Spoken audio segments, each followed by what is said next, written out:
चलता अभी सावन के महीना, मन न लागे भोला जी के बिना।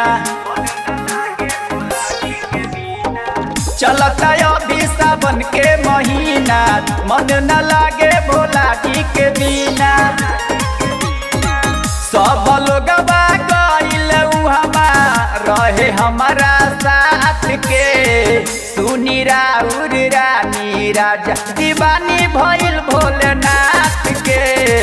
सुनी राउर रानी राजा दीवानी भइल भोलेनाथ के।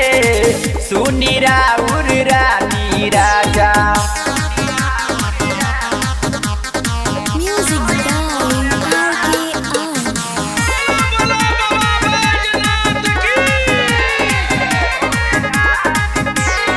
चल न हमके साथे घुमा दी बाबा नगर देव घर हो। लेके न जाइब हमके बलमुआ त भागी के जाइब नहीं हर हो। रेडी हो के बैठल बानी जरूरी बरौरे साथ के। सुनी राउर रानी राजा दीवानी भइल भोलेनाथ के। सुनी राउर रानी राजा दीवानी भइल भोलेनाथ के।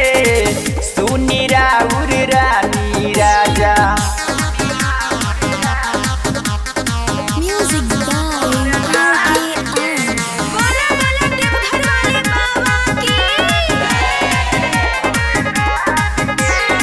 पहिला सोमवारी के ढार बजलबा मिल जाई फल हो।